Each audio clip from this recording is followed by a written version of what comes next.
Hello, hello. What's up? What's up? Getting all of my notes together. I hope you all have a beverage. You know, I have several. And before people even start to hop in, I'm going to drop a link in the chat in case you need some quarantine entertainment. That video should do it for you because I was like getting my notes together earlier and spent a good 15 minutes just kind of cringing at that. So if you need something to do after the live show, there you go. Link in the chat. Just waiting for people to hop on. How's everyone doing in quarantine? We can start with that before we even start talking about the book. Just chat in, say how you're doing. How are you coping? Kaylee, do you ever come on YouTube Lives when you're not at the gym? Just out of curiosity. I'm glad you're still working out in quarantine. I know that is important for you.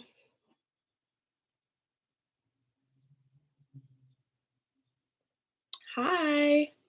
I'm eating too much. Girl, me too. Even though on live shows, I do this all the time. I never time dinner right. So tonight I'm going to be eating really late because I don't want to eat during the show. I'm definitely not sleeping enough. I am on such a bad sleep schedule, but I've also been reading this really good book series, which has been keeping me awake at night because it's one of those books where every chapter ends with a cliffhanger. So there's never a good place just to like wrap up for the night. So then it's 3 o'clock in the morning and I finished a book. I finished the first 2 books in that series and I started the series last week. And both books are over. The first book is over 400 pages and the second, I think, is over 500. So there you go. That's my quarantine self care. How's everybody else doing?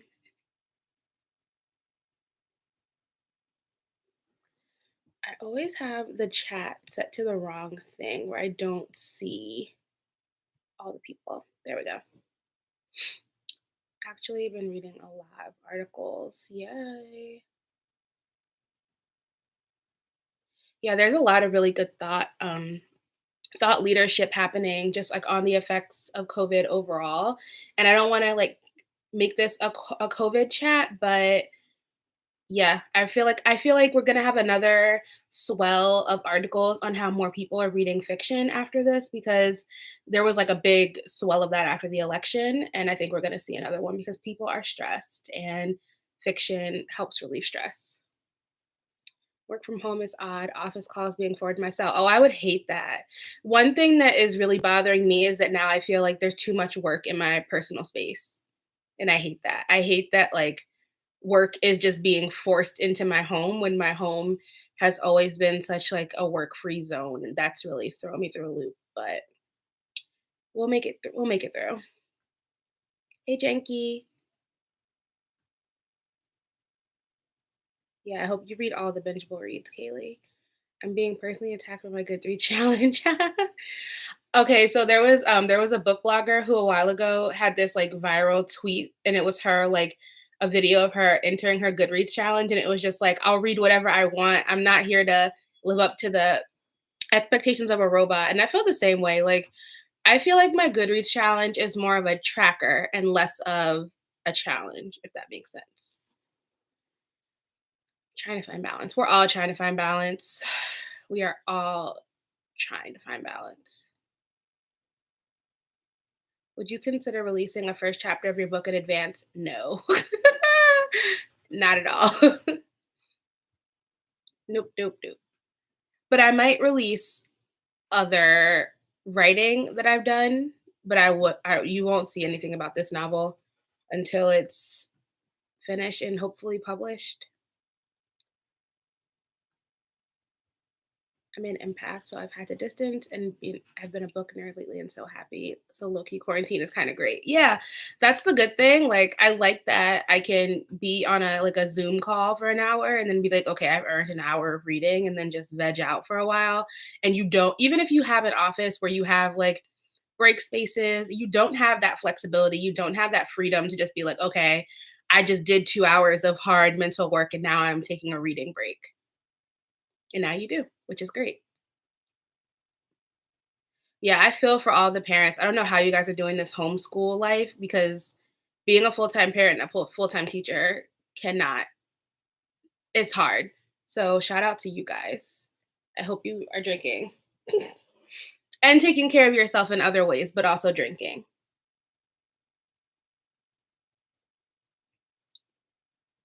Making sure I didn't miss anyone in the chat. Other than the book club book, since all of you guys are reading, what else are you reading? Lots of wine. Yes, I'm glad you have lots of wine you deserve.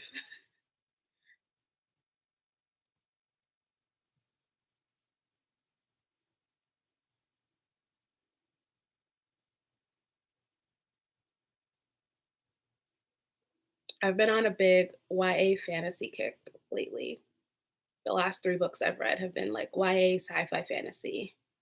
And I think that's been helpful because YA books move a little bit faster, but they're still fun. I've been reading the subtitles on Netflix. That's still reading. I saw some meme and it was like a mom, like this mom meme account, and it's like put the subtitles on your TV and now your kid's like 3 hours of screen time is 3 hours of reading time. And I'm like, you know what? I don't disagree.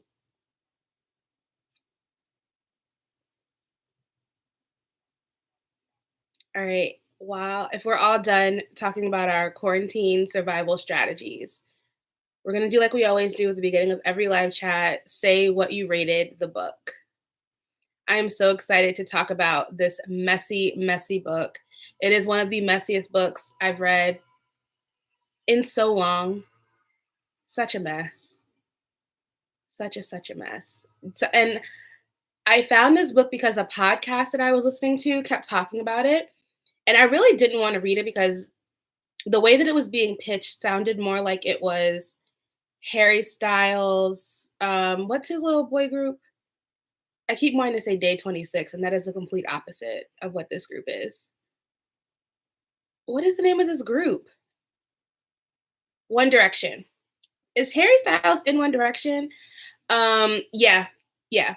So it just they kept pitching it as kind of like a fanfic of that, and I don't know who these boys are. I don't care. Um, but when people just kept talking about it, and then I listened to an interview with the author, and I was like, okay, let me read this book. And then I realized who the author was, and I was like, oh, okay, let me read this book. I couldn't the way that the book was being talked about, I could never have fathomed that a Black woman wrote this book. And then I read the book, and I was like, oh, she wrote this. This is a mess. It's a lot of mess. Corey gave it 3 out of 5. Okay. Other ratings, guys. I used to be obsessed with Day 26. I went to one of their concerts with my best friend in high school. We went to a 16 and under club for her 16th birthday, and Willie, one of the group members, threw his like tank top into the crowd, and I got into a literal fight to take home a piece of this man's tank top. 4 out of 5. 4 out of 5. Gonna switch to water. 3.5 out of 5. I wish Goodreads would just like get with the times and let us do half-star ratings already because I feel like it messes up a lot of book ratings.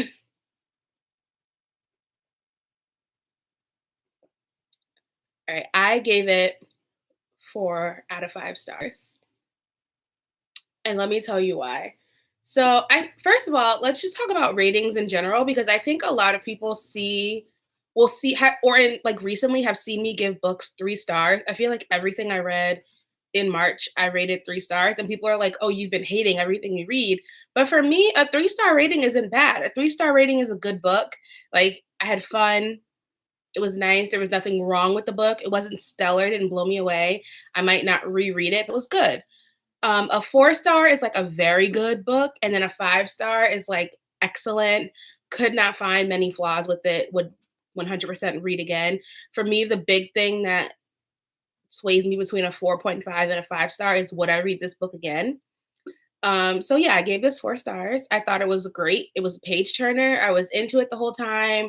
I I also thought about the characters a lot after I was done with the book, which is a really telling sign for me that I was into a book. Like if it's been days since I finished it and I'm still thinking about the mess and like wondering about the characters as people, that's a sign for me that I really, really enjoyed a book. Whereas if a book is like a 3 star or a 2 star, which for me is not good, um, I'm like I almost forget what happened in the book. Like, oh yeah, we can definitely cast this book. I was trying to look online too. I'm pretty sure the rights have been purchased, but it hasn't been optioned. After that last casting, y'all know I don't know who anybody is, so be prepared to tell me who these people are that you guys are casting. But anyway, let's get into the mess. I have a lot of notes because we're in quarantine, so I have so much time to prepare for book club. I love it. Uh, I think we can go characters by character. I also have a few issues with the book, Corey, that I flagged. I have a whole bullet point here that says, let's talk about rape. But let's start with the characters. Solène, first of all, you guys know that I stand the fact that she's French. I love a good posh French woman in America bringing her French superiority and French snobbery to her American mediocrity and poor judgment. Like that for me, that is the perfect storm of a messy white character. And she nailed that for me. What did you guys think of her?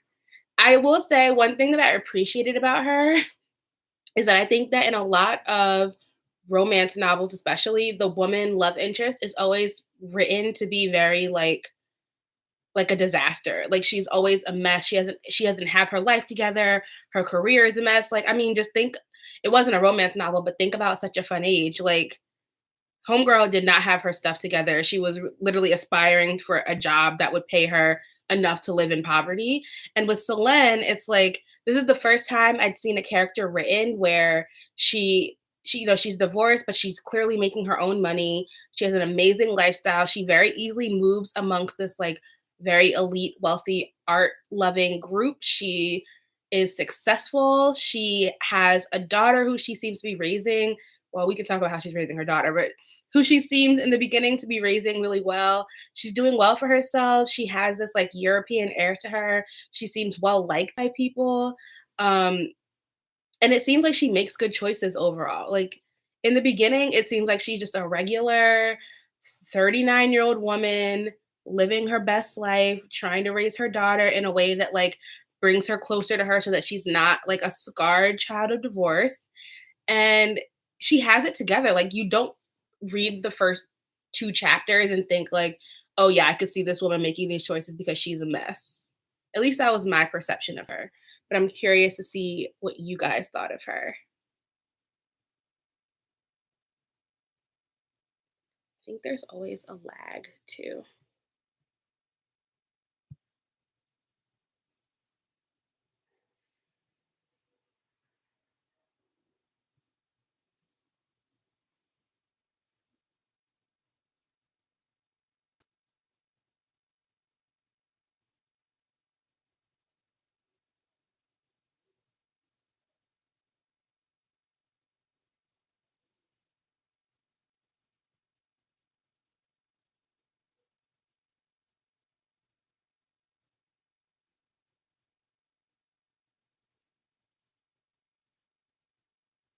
Yeah, I really love that she had her ish together.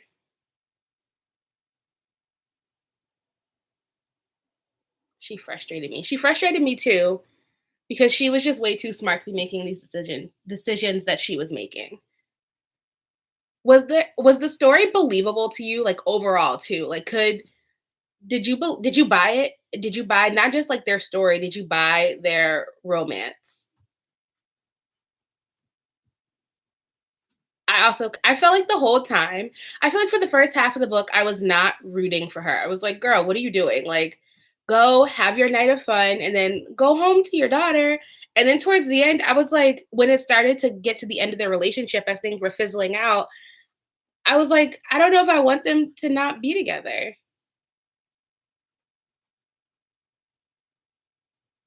She did overthink a lot. I also didn't.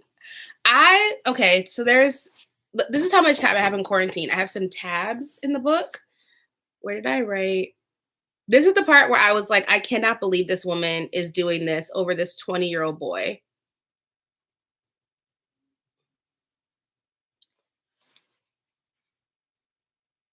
So there's a scene when she is I guess they went on one of their trips, like they were in one of their meetups, and she is telling her parents about him. And the whole part where she's telling her parents about him, she's like, okay, I'm seeing this guy, he's in a band. And she's like telling her mom that, and her mom is like, a band? Does he do drugs? Does he have tattoos? She's like, no, no drugs, no tattoos. Is he poor? No. The idea was amusing to me. He's struggling. It's a fairly successful band. And then she's like breaking down the reality of this. And I'm just like, I would be so embarrassed to tell my mom that like I'm seeing this guy and I'm 40 and he's 20 and he's the band that like my daughter, your granddaughter is obsessed with. Like I felt like, yeah, that was a lot for me. I was never rooting for her. I think the audiobook made her get on my nerves. The author actually read the audiobook and she was so dramatic. I think I would have liked her more if I read it and not listened. Interesting. I don't think I listened to this on audio at all. Usually I'll go back and forth. Um, but yeah, I feel like the only thing that I can remember Robin E. Lee in, is there an E or am I putting that? No, yeah, I guess I'm lying. Robin Lee in as an actress right now is Deliver Us from Eva. I can't think of her in any other roles, which is no shade, but like, so I can't even imagine what her narrating an audiobook would sound like. One thing that really bothered me was the amount of time she flew to see him. That was so like, what kind of custody arrangement did they have? Because anytime, and it seemed like he just snapped his fingers and she was like, yeah, Paris, Anguilla, California, Malibu, New York, like south of France. And they would be on these long trips. Like they weren't weekends, they were like weeks. Like every off week she had, she was with this man.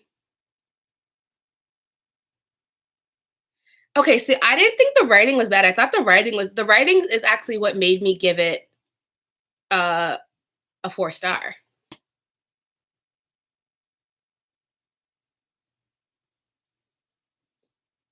Corey, I think you hate fiction because that's just like common of fiction. But no, but there are those little things that are like repetitive where after, especially if you already hate a character, you're gonna notice those things even more. Like there's this book that I read where the author would take every emotion the character felt and try to compare it to a color. So she would be like, she was red, the color of anger and passion and fury. I was calm, blue, the color of peace. And I already hated this character so much that that was so much more apparent to me. And people who loved that book never even noticed it. Everyone seems very either everyone hates Celine or you're like very in the middle about her. The Hayes Cape, okay, so I don't think I hated that she always called him by his full name because to me that seemed very European and she was really trying to flex that like I'm American but not American thing. Like I felt like she did that several times where the writer was like trying to call out how she was culturally different and she was like, "Oh, this must be the American in me because a French woman would never." I'm like, "Girl, you're literally in the bushes like giving head. You're not that sophisticated." Was she a horrible mother? Or I don't know if she was a horrible mother. We've read some horrible mothers. I don't think she was a great mother.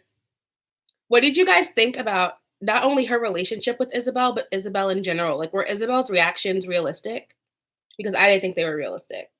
Isabel's supposed to be what, like 13? 13 or 14? Like, she's super young. And there's no way that a girl that young is going to react as maturely as she did. Like, you're not picking me up from school with the man that you're sleeping with, your boyfriend, who's the lead singer of the boy band that my friends and I are obsessed with. People are sending dildos to our home, and I'm just like in the car, and I'm at a hotel with them.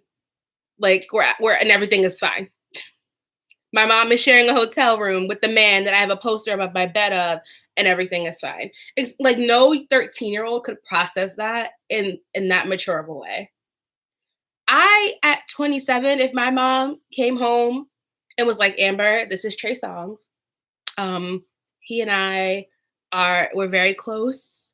We care about each other deeply. I'm in love with him. And he's coming on vacation. If you need us, we'll be in the bedroom. And yeah, if you want to invite some of your little friends on the tour, just let me know. I would lose my mind when she tore her room up and was like, I love him. I thought that was too much. I thought that was the most realistic moment that Isabel had. She definitely should. There should have been more of that. Like, there should have been more like, I can't believe this is happening to me. Because when you're that young, every little inconvenience in your life feels like the worst thing that has ever happened to you. And it feels so personal. Like when you're 13, your teacher gives you a seat and you're like, why is this woman after me? And when your mother does something, you're like, why is she always trying to ruin my life? I'm still mad. I thought she was Black French in the first couple chapters. That's what happens when you let a Black woman. There was this article, if I can find it, I'll put it in the Facebook group. But there was this whole article about Black authors who, for their debut novels, write white women, and how almost every time they end up writing white women who have some Black traits, which, like, it makes sense. I could see why, as a Black author, it would be so liberating to write a white woman because they can do whatever, just like in real life. If a Black woman did this mess, they would have called Child Protective Services. Like, let's be real.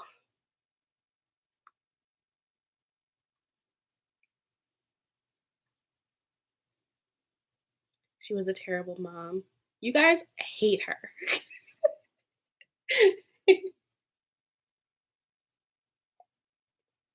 I don't think she was a terrible mom. I think she was this whole thing and the fact that it went on for so, like every time, I feel like I got to page 200 and I was like, wait, are they still sleeping together? Like, I thought for sure it was going to be like they hooked up the one time and she thought about it all the time for like another 4 months. And then they hooked up again. I did not think that she was going on a world groupie tour with this man. That threw me. And personally, I didn't like Hayes. He seems like the kind of guy that, one, I would never be attracted to. And I think in a romance novel, if you're picturing the man and you cannot picture yourself being even like remotely attracted to him, you can never be on his side. So there's that. Also, when I realized that it was like a One Direction inspired thing, that brand of man is just like not my favorite. And I was like, I don't really care for them in real life. So I just was not here for him.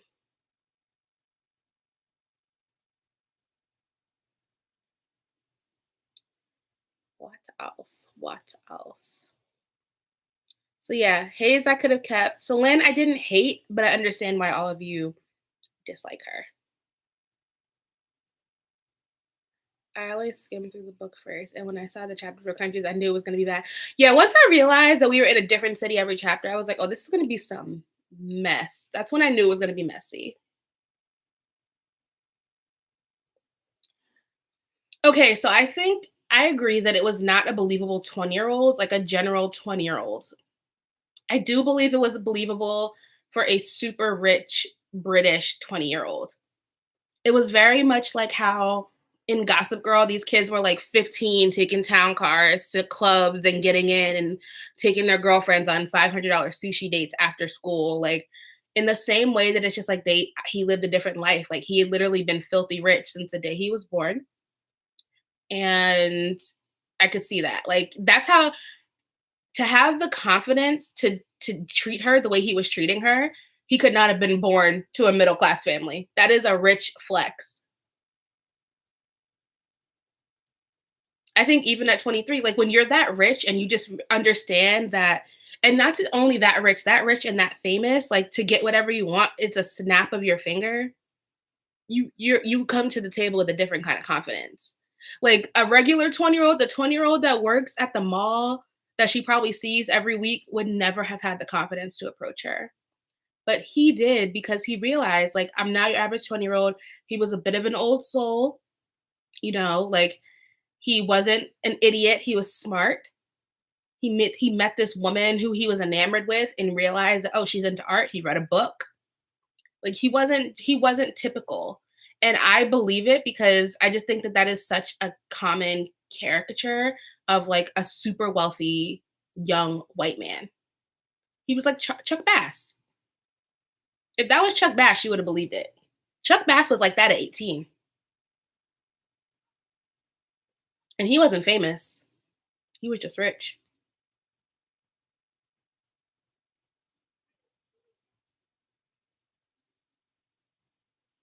He should have been at least 23. Eh,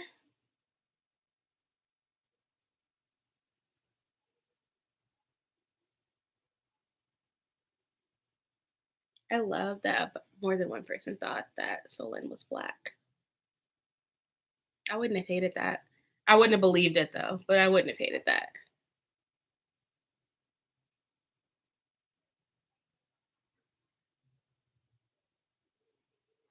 I think it's lagging. Let me see if I can see.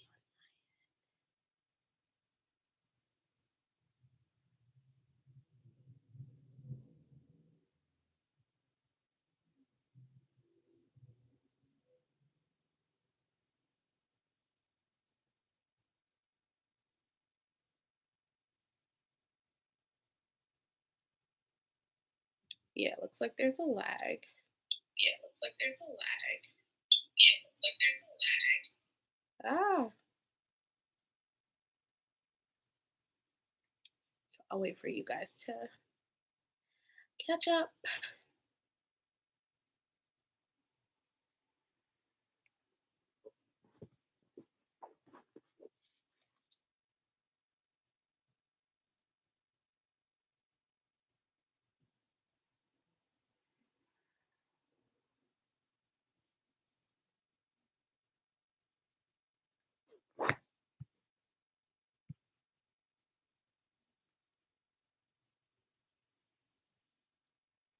I do have a question about Oliver. Overall, I could have done without the Oliver subplot. I didn't need it. It was boring. Um, I don't really feel like it moved the story.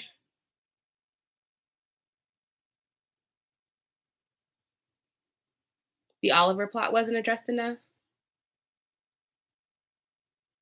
Oliver is also directly tied to my note that says, "Should we talk about rape?" So there's that.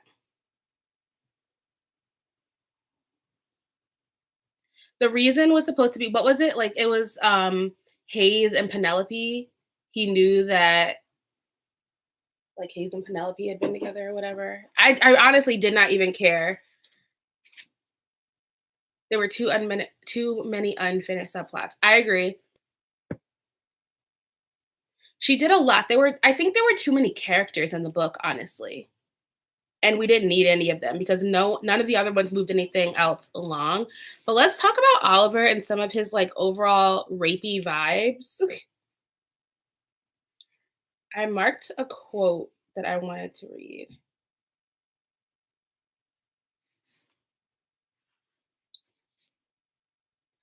Yeah, I mean, there were I mean, the thing that jumps out the most is like the whole situation with the young girl in the hotel room.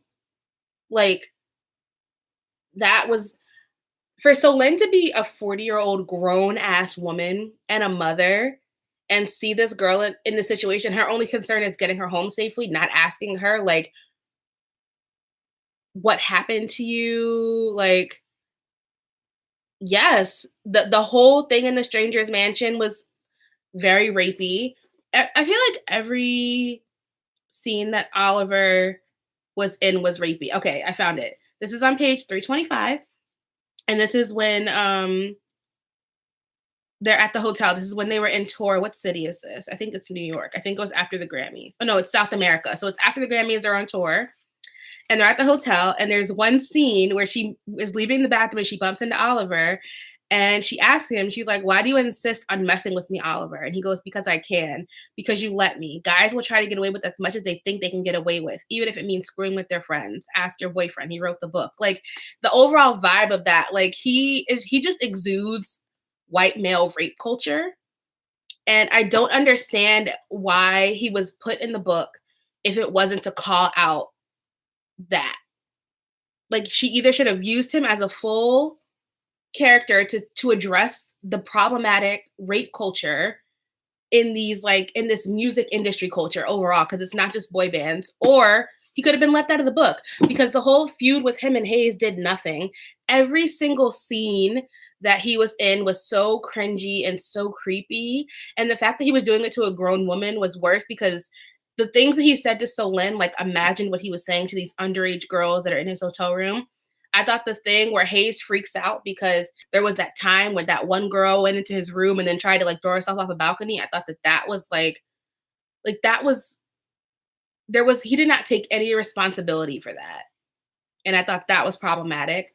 I also thought it was problematic how many times it seemed like he and Solin were having unprotected sex, but he was the one making that call. Like after he would just be like, "Oh, well, if hope you're not pregnant." Ha ha ha ha ha ha ha. And she didn't seem to have a lot of like say in that. There's even one scene I think where she didn't even realize that they were about to have unprotected sex, and she asked him after the fact, and he was like, "Well, I assumed it was fine because we're exclusive." Like that is something that you full on should be getting consent in advance for. Yeah, there's no consequences for anyone's behavior. And even at the end of the day, like when the whole Oliver blow up does happen and Hayes leaves the group gets back together. So like there's not even like a long-term career consequence for them. One broken nose and then we're buddies again. Exactly. Like what was the point?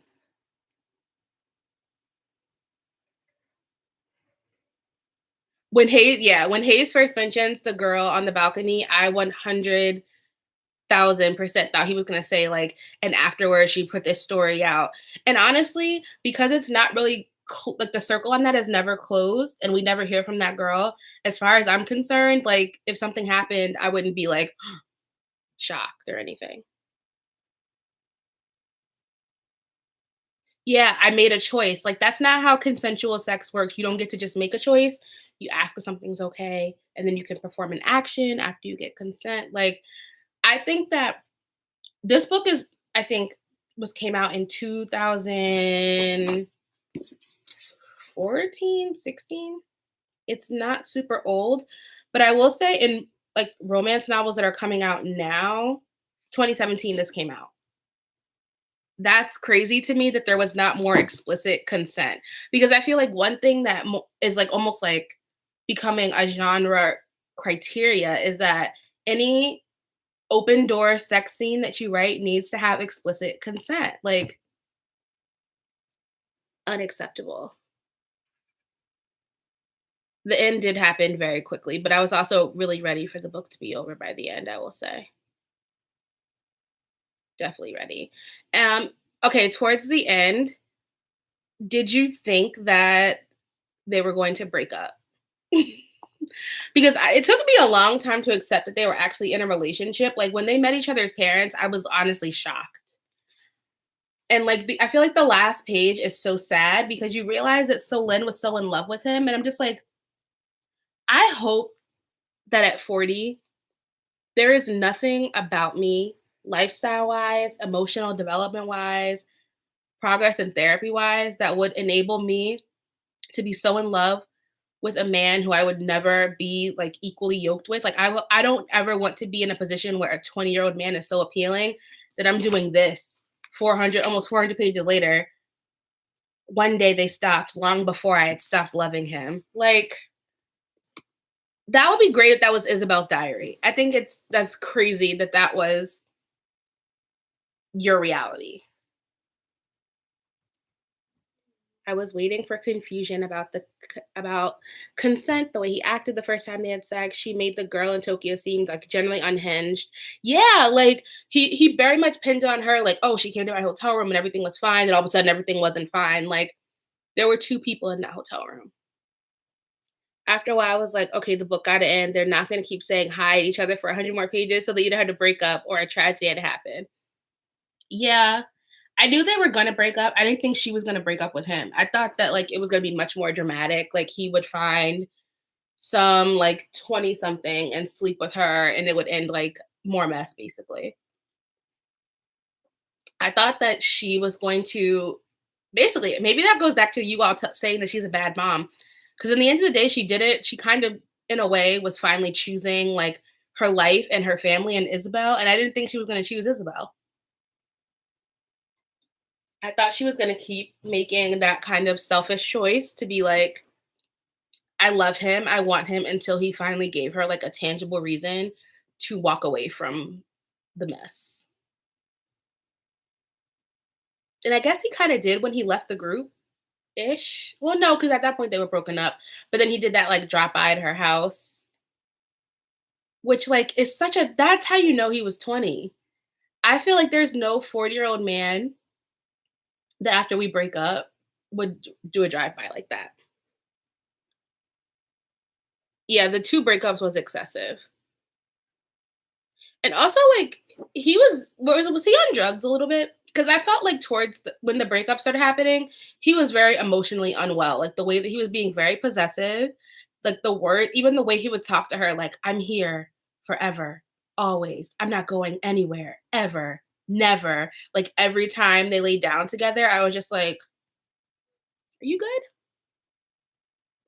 When he came back in the dramatic scene for his booty call, I thought she might let him leave the band, but no, she ended up caring more about him and his future than he did about her. And yeah, exactly. Like, at what point did Hayes ever stop and be like, "Am I ready to be a stepdad?" Like, I think he thought it was just cool. Like, oh yeah, I'll keep getting us about like concert tickets and it'll be cool. Like, it's gonna be so much fun. When in reality, it's like that's not what this would be. And I think he cared very deeply for the idea of Celine, but not the reality of her actual life. Like you'd have to co-parent with her. You'd have to form some kind of functional relationship with her ex-husband and his new wife. Which can we get into the ex-husband? Because I feel like I would have traded every Oliver scene for more insight into like the ex-husband because I think he was purposefully left out of the book so that he kind of seemed like a mess. But in reality, like thank God for him because while she was out gallivanting from city to city, getting her rocks off, he was the one holding down their kid. Yeah, the parallel of him marrying a young girl, which is definitely a double standard, like 100%. If this would have been the other way around and it was like the older musician and the younger woman, I feel like it's much more acceptable. But it's also because, like, generally in our society, if it would have been a younger woman, she wouldn't have had a child. She would have been leaving a child, which is messed up, but true. I sometimes understood why she felt like she could go on with her bad choices when denial was doing this. Oh yeah, that's true. I could see that. But his bad choices were totally different. Like they went to Malibu to get married and go on a honeymoon. She went to about 50 cities.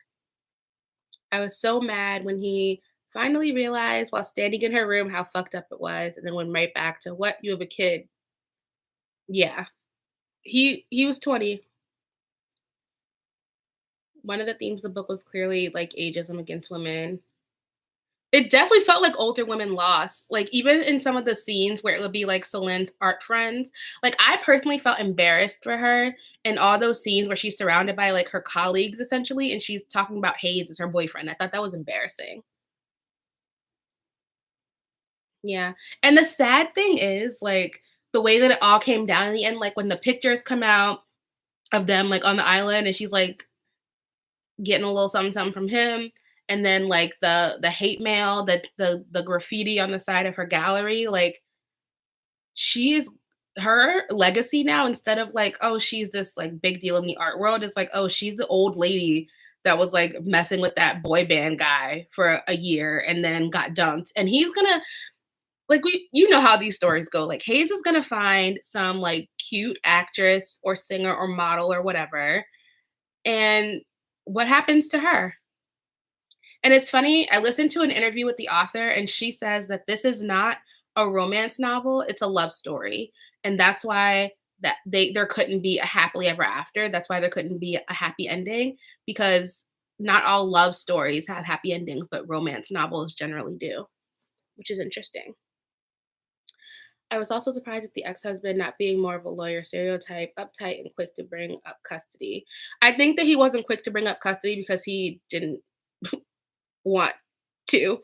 Like, I don't think he is newly married with his hot young wife. I don't think he was anxious to have his daughter in the house more. And when he dragged her away from the art fair. Oh, when he showed up at her art fair, and is that the scene where he like buys that one piece of art? Like, okay, it's sold, so now we can leave. Like, I'm at work. That is something that like the 25-year-old men on Hinge who don't know how to read and write would do. Very embarrassing. I was confused when she was bringing him up around her circles and then them being confused. I was confused when I never expected like her to introduce him to anyone as her boyfriend. Like, I assumed that the entire time there was gonna be this gay, like, they were just gonna do it under the guise of, like, "I sell art, he's a rich young celebrity, I'm wooing this rich young celebrity," in public at least, like, no matter what they were doing in private. I was shocked, like, I still can't believe they met each other's parents, or that their parents knew of each other. Like, when she met his mother, I thought that was completely unreal. The more I talk about it, the more I'm like, "Is this a 3.5 star?" But when she met his mother, I did not think that was realistic. If I'm a mother and I'm sitting with my son's girlfriend and we're the same damn age, like, is this what would have happened if Jessica and Mark from Love Is Blind stayed together? She should have robbed him. I mean, she kind of did. She did sell some art. She was too rich. I will say, I think she did a good job of showing how crazy it is to be a celebrity. Like, we know about the social media trolls, but the threats, the mail, I was like, yeah, that is true. Like, when she started getting the sex toys sent to her house, like the house that she lives at with her daughter, when they came to her business and like graffitied her business, I was like, I can't believe this. Another drop thread with the dad. Which drop thread? Oh yeah, when she flirted. Oh yeah, when they were in the elevator. Oh my gosh. But the father couldn't have snitched because low key, like, she definitely flirted with him, but did he start that? Yeah. So Lynn is nasty. What did this divorce do to her? What kind of marriage did they have? She definitely wanted it. I'm not negating that she wanted it, but did he initiate? Because if you initiated, you can't go to your wife and be like, "Hey, so I propositioned this woman for sex, and can you believe it turned out to be Hayes' new girlfriend?" Because she's gonna be like, "You did what in the elevator?" So when you do clownery, you can't come talk about the circus, you know? The dad in the elevator, wow, so much happened. Like, so much happened that we did not need Oliver. There could have been significantly less rape in this book, and we would have just followed these subplots up and eliminated Oliver.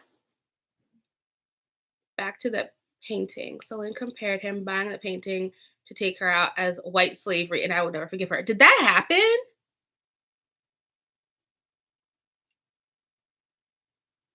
I feel like I would have put a page flag in that. That was the first time they went to Paris, right? And that's wild for so many reasons, but also wild because like a black woman wrote this.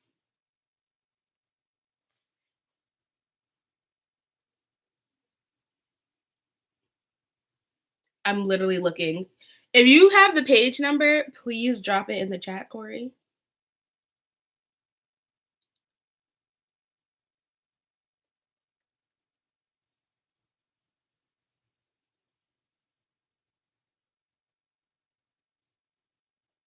I'm about to text you a pic. Oh my gosh.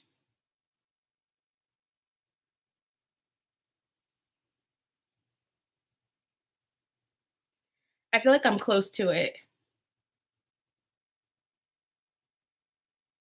Wow, I just landed on a page and and on a paragraph where it says, "How in God's name had I ended up here on my knees in a five-star hotel, sucking some guy in a boy band's dick?" Like, if that's not the moment of self-reflection where you go home to your daughter, I don't know what is. Like, girl, meditate, self-reflect, journal, morning pages. I am literally where is this white slavery line? That is enough to make me drop this to a 3.5. Thank you, Corey. I stood there stunned. This feels a little like slavery, white slavery, except I'm buying your freedom. I'm not buying your services. Don't overthink it. How did I miss that? What? I I'm in the Paris chapter. I need to see it like in print. I cannot. Oh, I found it. It's on page 185 if anyone's curious. That's insane. And literally before that, when he's talking to like Lelouch, her coworker, "Will you let me take her?" She inclined her head ever so subtly. "Good, done. You're being ridiculous. I'm not gonna let you do this. It's already done." Ah! Yeah. I might drop this rating down. I completely forgot about that line, but that is insane. There are several times where she says things in a way that feels self-depreciating, but this just feels problematic and gross. And there's so many terrible things that happen in the Paris chapter, and I love Paris, but I would never be in Paris for work and let a man in front of my colleagues, all of us who make so much money and have worked so hard to make so much money internationally. I would never be embarrassed like that. Very, very gross.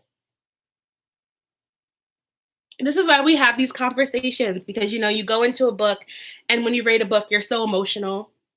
And then you dig into the mess and it's like, maybe I hated it. That's why I think there was this podcast. Oh my gosh, what is it called? It's a black podcast where these two black girls break down, they do a close read of every single Harry Potter book chapter by chapter. And I was like, maybe I should listen to this because it's might ruin Harry Potter for me. I think we're all entitled to enjoy a handful of problematic things. None of them can be R. Kelly's music, but you are entitled. This I will allow. I would not judge you for saying, like, there was a little white slavery, but I still had a good time. That's fine.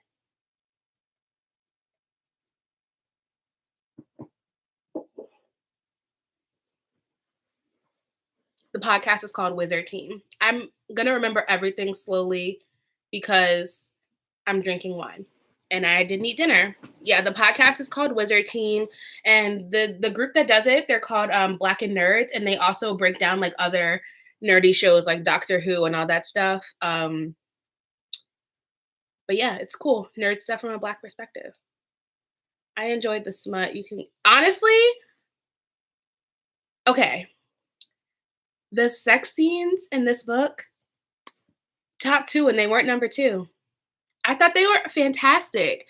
I thought it was the perfect amount of like open door, like we see it all, she describes it all, and then like a fair amount of like fade to black, where all of a sudden it was just like, and then my arms and his legs and blah blah blah blah. And when she went there, like she really went there. And I like that because I think that a lot of some books they decide to do a lot of like open door sex scenes and they just don't commit to them. And it's like if you're gonna do it, do it. If not, just like don't. But then there needs to be some other kind of intimacy. So because the sex scenes were so good, I guess that kind of makes me question like, was there a lot of any other kind of intimacy?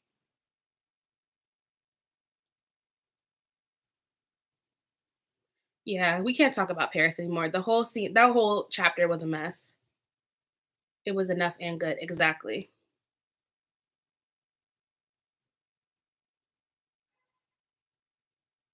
I'll link the podcast where she does an interview, an author interview, and she talks about like her inspiration for the book.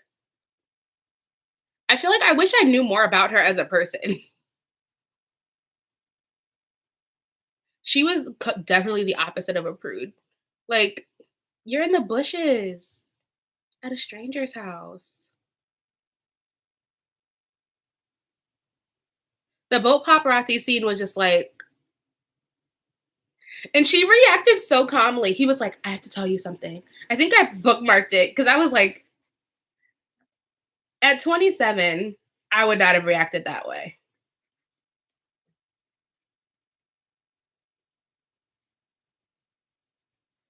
And I cannot imagine acting that way at 40.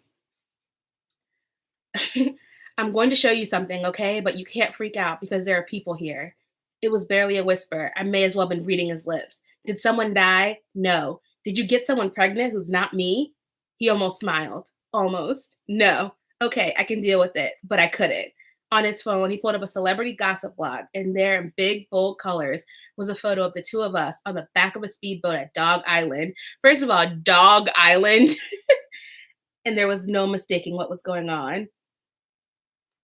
Like, and then all he tells her was like, "You need to figure out how you're gonna prepare to tell Isabel." Like, I what?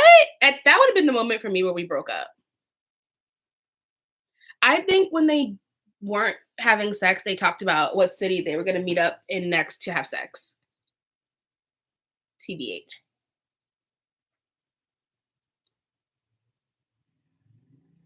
Yeah, come on. I and at that point too, she had realized kind of like that was she. I don't think at that point she'd realized how extreme like the like the hate could be or the trolls could be, but she definitely realized like the extent of his fame and how like deep the fandom was. Like at that point, you're showing up to airports and you're seeing him getting like taken out back ways because there's so much paparazzi. So you understand the situation and you're choosing to not take it seriously.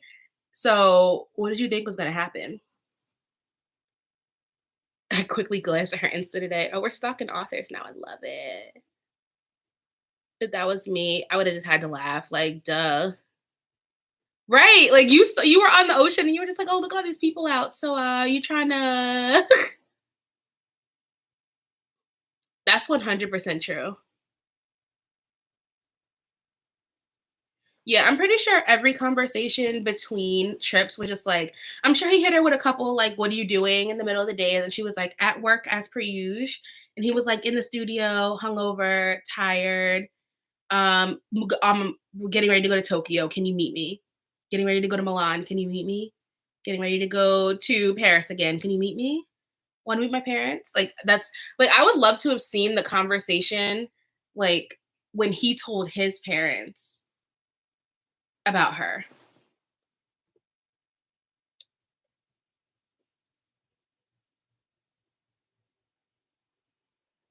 Yeah, but wasn't there a scene when they were at the airport together and like they had to be taken out of separate entities, or was that after the boat? But also all the time that she'd gone to see him in New York, like they didn't arrive together, but she would go into the hotels and see like the swarms of teenage girls standing outside their hotels. Even the first time they have lunch in LA, like there's all those people outside. Like you understand the reach of his celebrity.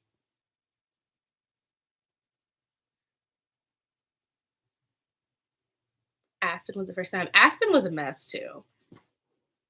When like they check in and the guy calls Hayes by her last name and she was like, "Oh, you didn't correct him." He was like, "I like the name the way it sounds." You know you are never ever in your whole entire 20 something year old life going to be her husband. I cannot.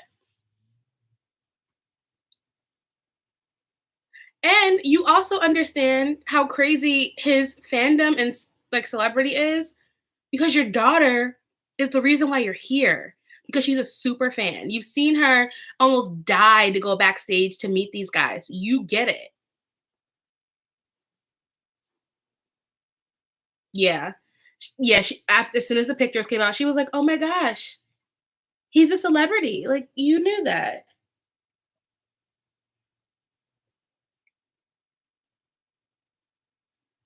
No, it was not implied that he slept with Oliver. What it's honestly I forget because it bored me, but so Hayes, the girl Penelope, I think is that Oliver's sister or was that Oliver's ex-girlfriend? Something happened between Hayes and Penelope and Oliver finds out and it pisses him off and then he holds this grudge against Hayes. There was a fan fiction that's referenced in it, like that says like, oh, there's this whole website dedicated to a fan fiction of him and Oliver sleeping together, but that had nothing to do with their beef. Who raped Hayes? Penelope?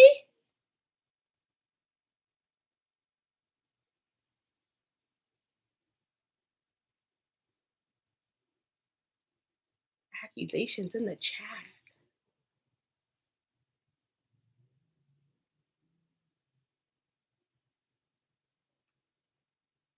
I can't tell everyone's secret.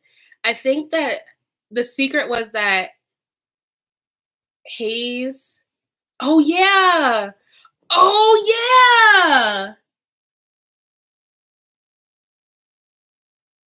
Yeah, and the secret was like Hayes when Hayes told confessed this to Selene, he was basically like, but don't tell Oliver. Oliver doesn't know. And then Selene was then Selene, when she gets cornered by Oliver, she was like, oh, he definitely knows. That was a secret. How did I forget? Yeah, there's a lot of and that again is that double standard. It's like if it's a young boy and an older woman, then like he was lucky. But if that would have been a 13-year-old girl, a 19-year-old boy, he'd be in prison. Clearly, this audiobook was not it, Jessica.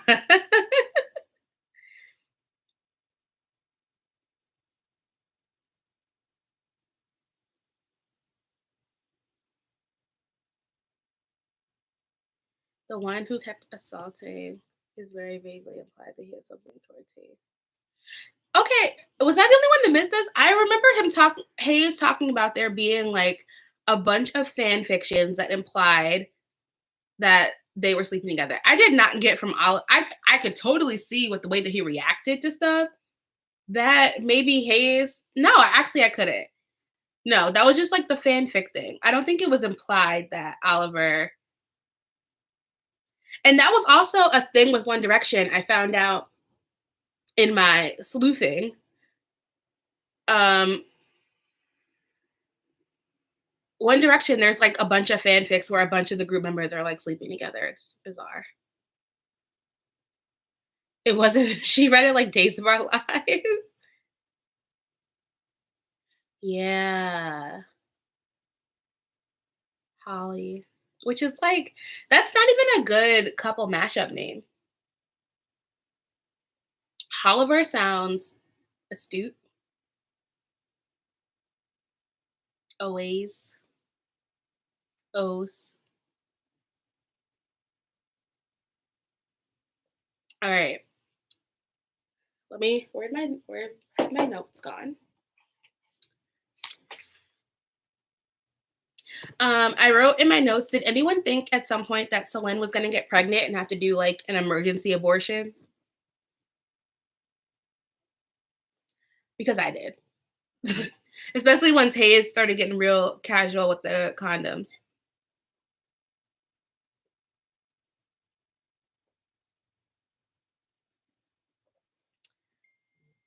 I swore there were several points in the book where I was like, oh, she's for sure pregnant. Gotta be pregnant.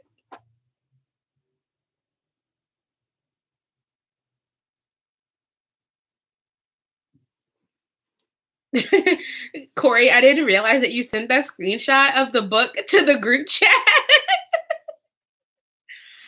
Yikes. After he bruised her. Yeah, yeah. There were several scenes after they had been together where I was like, oh, yeah, that's like the recipe to get pregnant.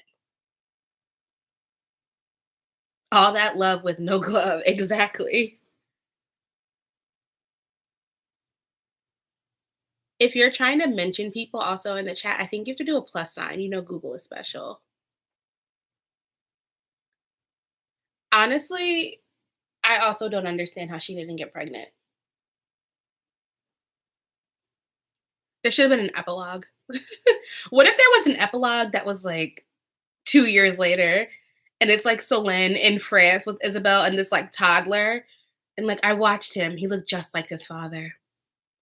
She did have good health insurance. Maybe she had great birth control.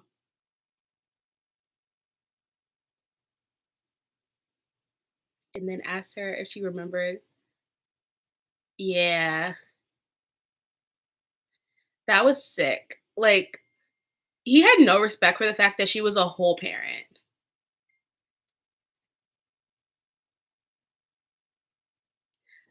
Would that have upped the ante? I feel like Solène was the kind of person that if she would've gotten pregnant, she wouldn't have even told Hayes until the end. Like, if anything, if she would've gotten pregnant, it would've been like, I found out I was pregnant, she would've told Lilith, her coworker, I think. She would have gotten an abortion because she lived in California, and she would have told Hayes toward the end when they were breaking up. She would have been like, we conceived a baby and the baby's gone just like our love, or some other dramatic French woman foolery.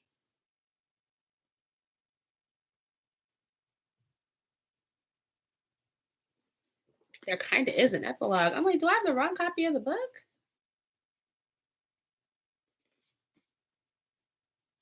Where is there an epilogue?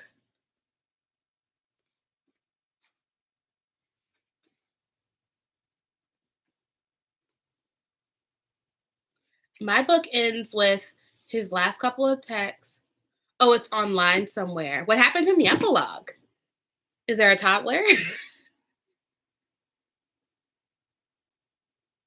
If you have a link, drop it in the Facebook group or in the chat.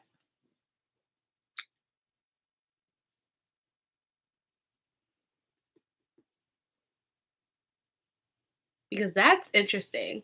And I also like, I understand why authors do it, but I hate when there's like additional book content and it's not in the book. Like,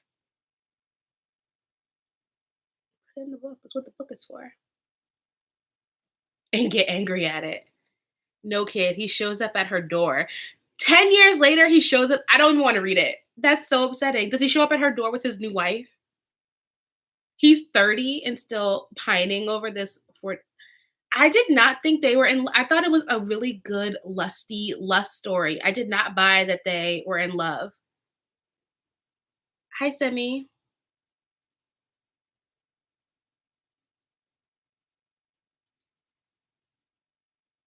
Yeah, he can't text. First of all, if it's been 10 years and you show up at my door, I'm calling the police.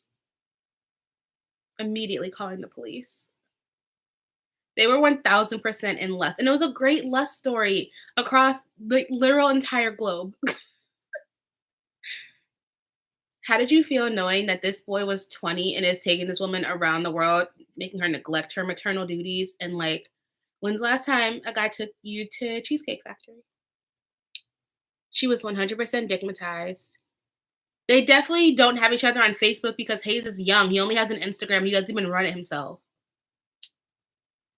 He probably asked her one morning, like, you should let's start a Snapchat. What do they call it? A Snapchat streak. And she was like, what is Snapchat? I am not familiar. He's broke, but no, he got back in the band at the end. He joins the band again. He showed up at her door for her. It's total BS. Bought the Malibu house. No, he bought the house. Sweet boy. Yeah, that I will say that was annoying, but that also just read to me as being very European because their like pet names. Like the last time I was in Paris, I went to this like cafe, but it's attached to this bookstore. Like there are these two competing cafes, and they're like kind of very like literary. So they're like near this really famous bookstore, and there was this couple in there, and they were like being like OD and like listening. I kept listening to like the things that he would call her and then Google translating them because I'm creepy like that. And the pet names when you translate them, they're very creepy. Like even beyond like sweet boy. It's like my precious one, my darling pet, my like very OD. But someone yeah, I wouldn't hate it. Hayes is very dramatic. I can't believe he bought them out. I'm never reading that epilogue. It will upset me so much. Hayes is the definition of doing too much. I yeah, I didn't buy the love. Yeah, it went from, like, very, like, pet namey, my darling, my sweet boy, to very, like, Pornhub very quickly. But that's what happens when you're in lust. Just a little lust. I was confusion. Ugh. Alright, let me check my notes, make sure we've covered all of our main points. Oh, do you guys feel bad for either of them in the end? Like, do you feel bad for Solin? Obviously, we've all kind of agreed that we don't think they're in love. But do you feel bad? Because at the end, she feels like she was in love. And she says, like, he stopped sending her messages long before she stopped loving him. Um, do you feel bad for her for like losing this? Because there are also several points in the book too, where like she mentions kind of feeling seen by him. Like there was one that I bookmarked. I think it's this one.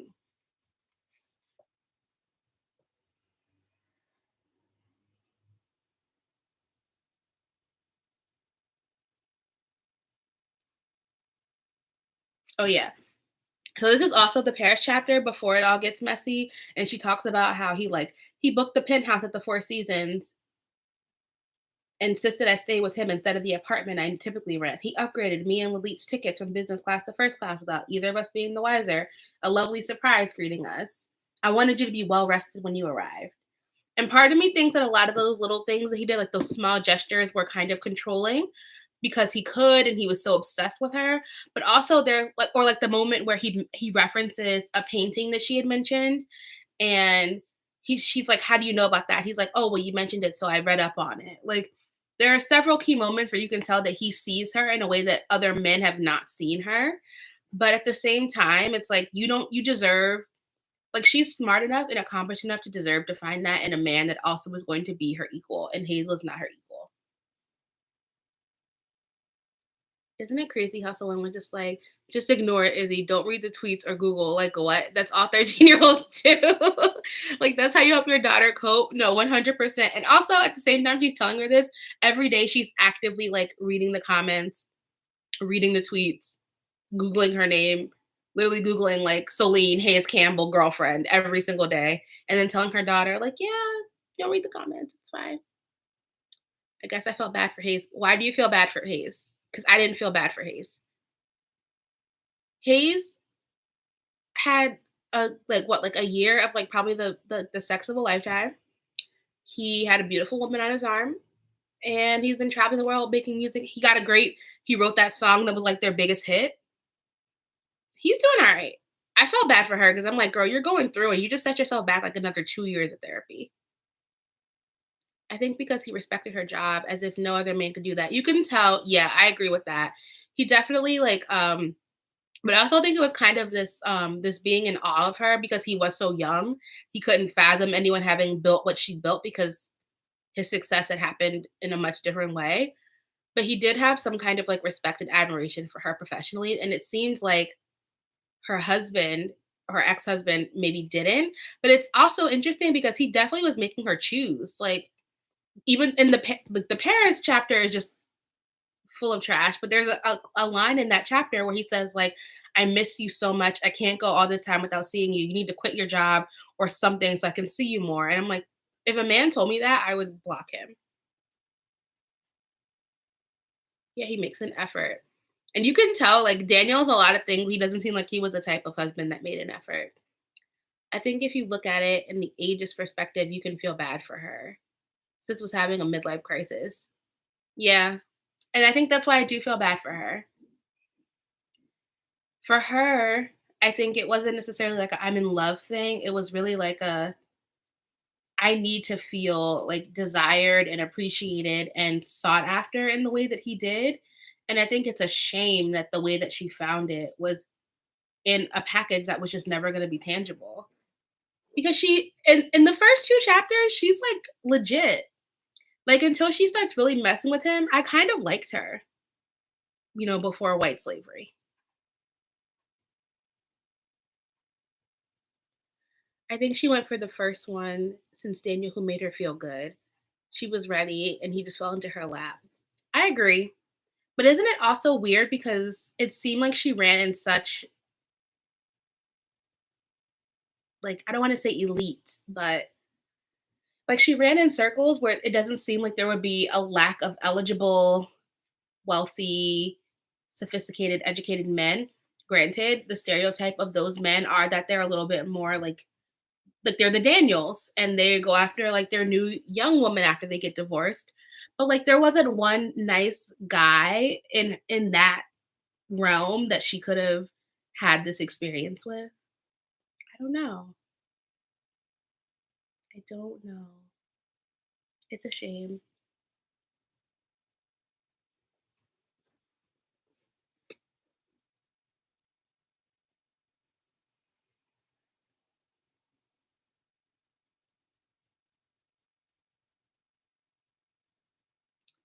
All right. I know a bunch of you said you wanted to do casting. So who is playing Solin?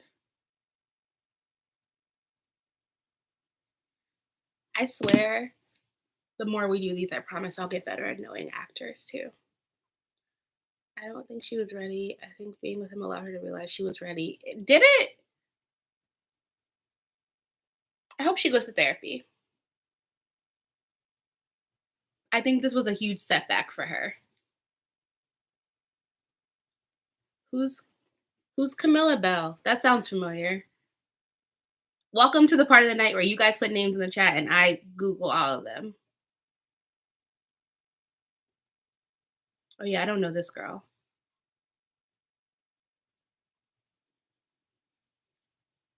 She was in From Prada to Nada. I don't see her dating again for a while. I agree. She traumatized herself.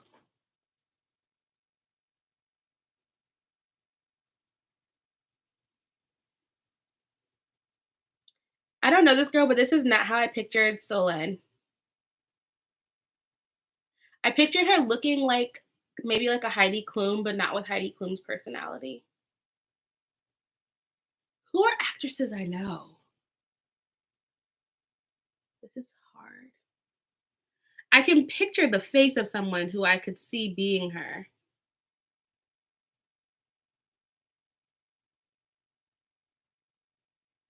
You know, if you casted her as a Black woman, you know who I could see being her potentially? Like a Kerry Washington, because she has some Olivia Pope characteristics. I would 100% think Robin could play her herself. Or like, oh my gosh, what is her name? Is her name Thandie Newton? Like kind of not quite racially ambiguous, but light skinned enough. The cover? Are you saying the cover looks like a white Robin or just like the character in general? I agree either way. Oh, Thandie Newton could definitely be Soled.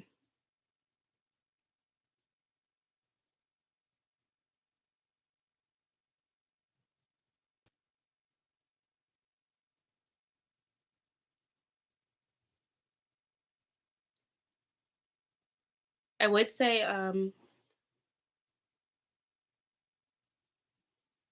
oh yeah, I linked the movie trailer at the top of the chat. I was literally cracking up at that all day.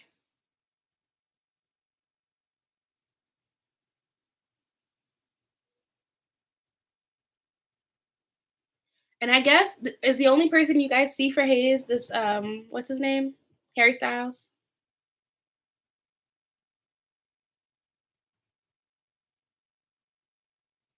The link to the trailer is at the top of the chat. Here, I'll add it again. It's very cringe.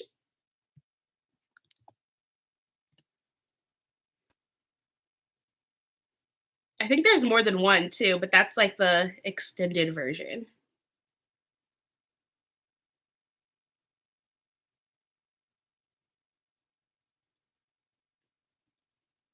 Do you think we're ever going to read a book where there's a male character that we really like? Because we always hate them. Just putting that out there. Is that my fault? Or is it men's fault? I don't know. I feel like everyone just went to watch this trailer. Isn't it cringe? And it's like the fact that it's just like the images that were selected, the music that was selected, the transitions. I have many questions, but it was a good time. It made me laugh. Like they did their research. Like how did they do this? How did you find these particular like clips? Commitment. I commend them. I love dedication.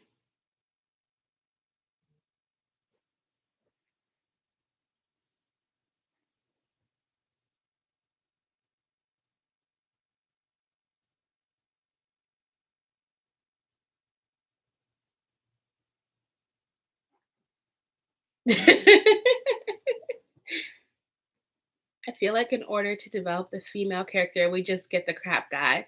Okay, so there are a few books that I can recommend where I feel like that's not the case because often, especially in romance, I do think that's true. In the Bromance Book Club and all of the spin-off books that have happened so far, I tend to like the guy more than the girl, but neither of them are abhorrent. Um, The Right Swipe by Alicia Ray. That was the first time I'd read a romance novel and was like, I need this man to like be my boyfriend. And he still helps the main character, like the female character, develop, but just not in a way where he has to be like trash. So there is hope for us to read a book with a male character that we like. The Right Swipe was one of my favorite books of last year. And the second book I think comes out later this month, or it just came out. It might have just come out. And it's called Girl Gone Viral.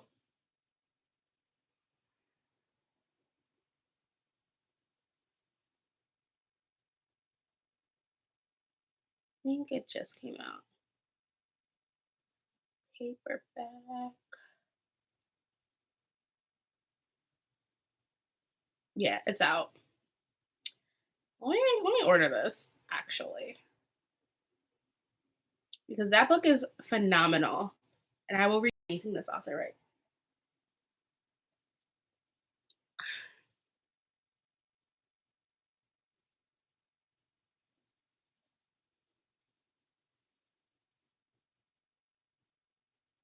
So obviously, we're all going to be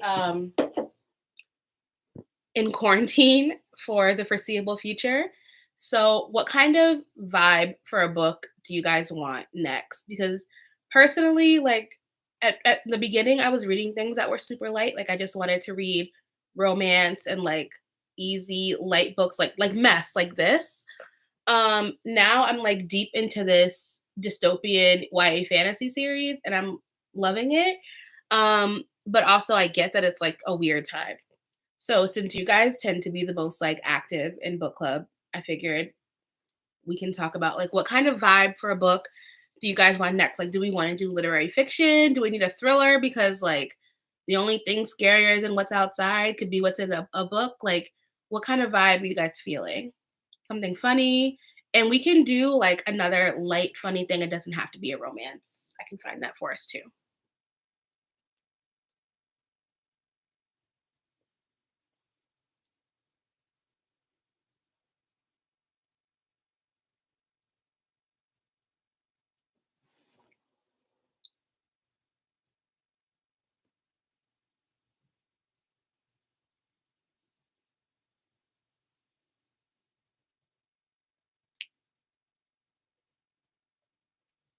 I've also only been drinking wine on the weekends during quarantine, but I broke into my weekend wine for you guys.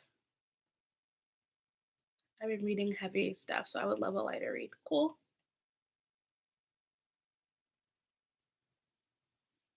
Yeah, we need some balance. We need a lot of balance. It's such a weird time. Can you update us on merch? Yes. I'm waiting to hear back on whether or not the warehouse is up to capacity in a way that they'd be able to like get us stuff.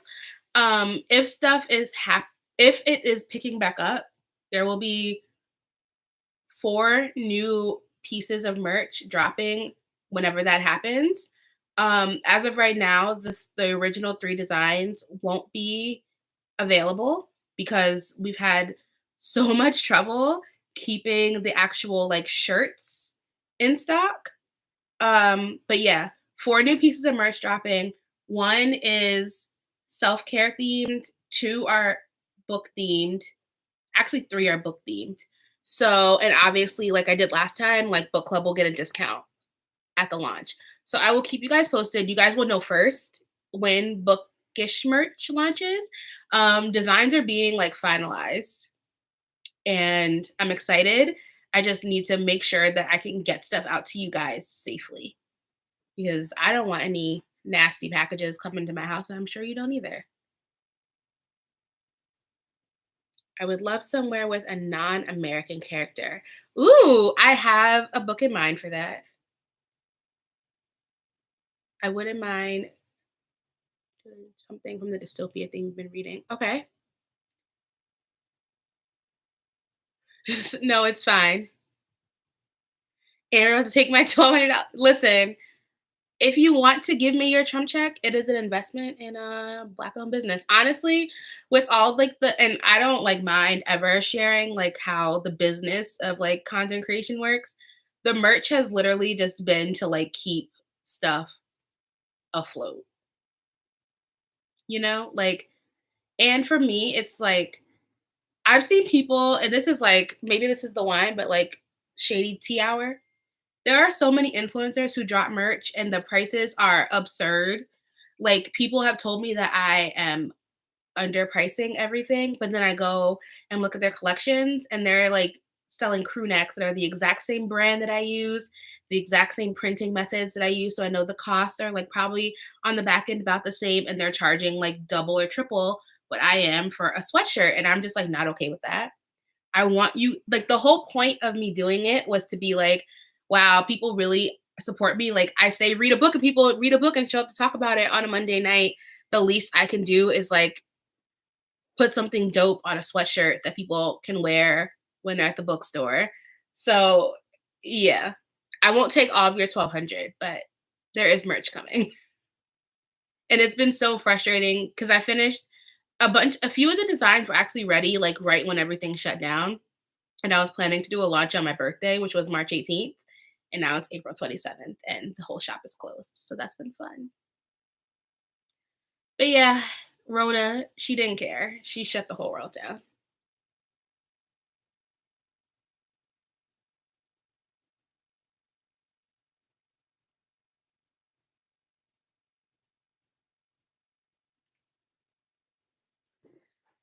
All right, we've been going strong for almost an hour and a half. So if anyone has last thoughts about the book or last thoughts about what we should read next, feel free to drop those in. And then yeah, I think I'm going to caviar some dinner because I tried to make grilled cheese today and realized that all my cheese had gone bad because such is life in a pandemic,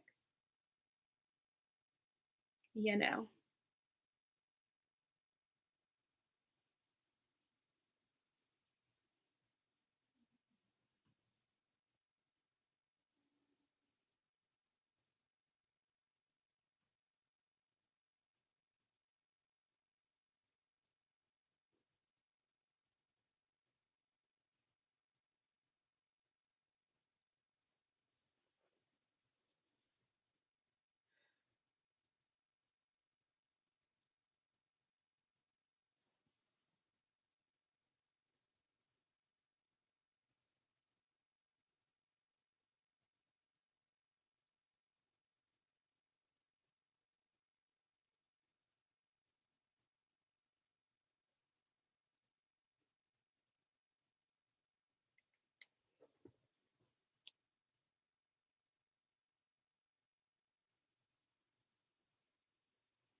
All right.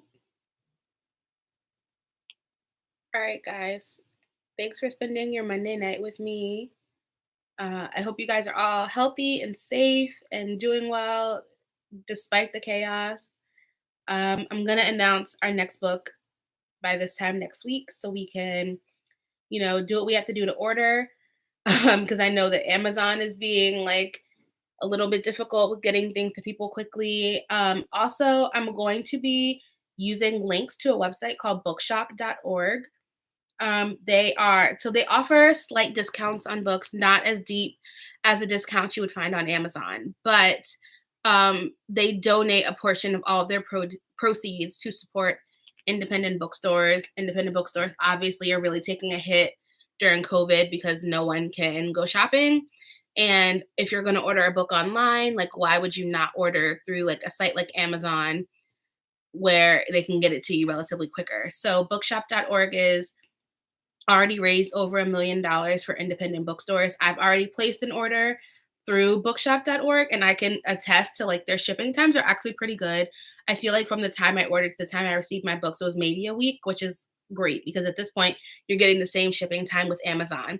So I'm going to start including links to bookshop.org in the announcements I do for books just because I think that, the publishing industry is definitely going to take a hit in all of this.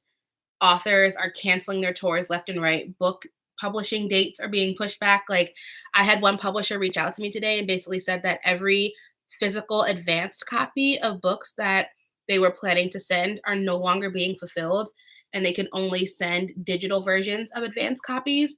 That is a huge hit to a lot of authors because a lot of book bloggers and book content creators only read or want physical copies because it's very hard to create content around an ebook.